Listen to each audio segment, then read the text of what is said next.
Hello, I'm C.R. Wiley, and I'm a pastor and an author, and I live in the Pacific Northwest. And today, I'd like to read for you an op-ed or opinion piece that I wrote for World Magazine. It was published on November 22nd, 2022. Churches that were once rock-ribbed defending biblical inerrancy today find themselves troubled by fashionable causes.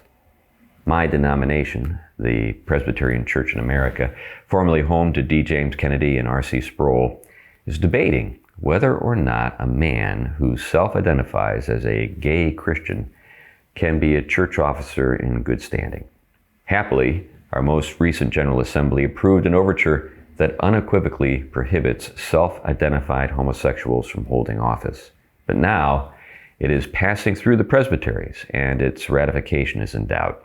How could this happen in a denomination that claims that the scriptures are without error?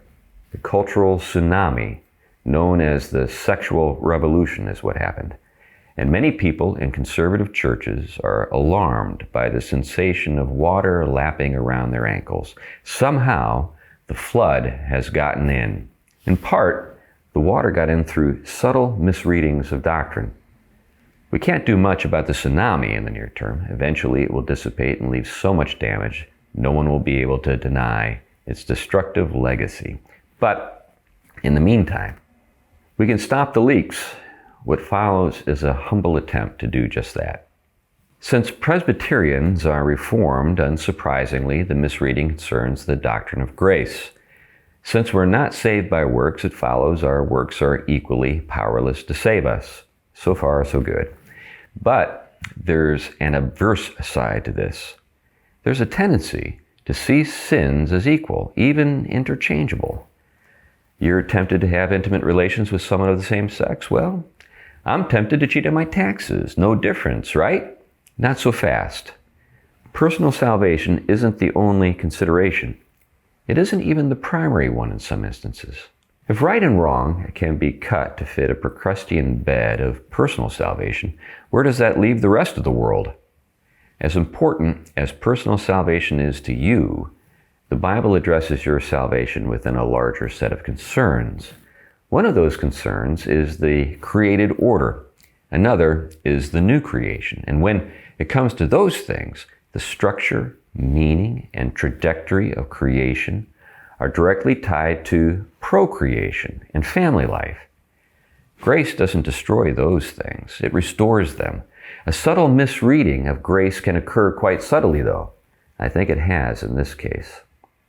Pragmatism can do that. It was what was behind the turn to the social sciences to understand church growth back in the 1970s, and in part, I think it is behind this. The empirical nature of the social sciences resulted in an emphasis on technique. It was a short step from that to marketing. In some places, it's hard to tell the difference between that and evangelism.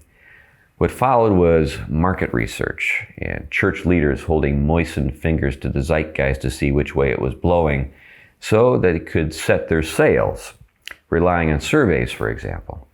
In the suburbs of Chicago, that turned Sunday morning into something resembling late-night television. And on the Upper East Side of Manhattan, it led to something you might see in an episode of Friends. Today, in our transgressive times, where do you suppose it's taking us? There's something vaguely Hegelian about this. Perhaps you've heard of the 19th century German philosopher. Hegel believed that God, the zeitgeist, is going somewhere. You could say that in Hegel's view, God's into self-improvement. The idea is now so influential, a recent Ligonier survey revealed that 48% of self-identified evangelicals believe that God keeps up with the times.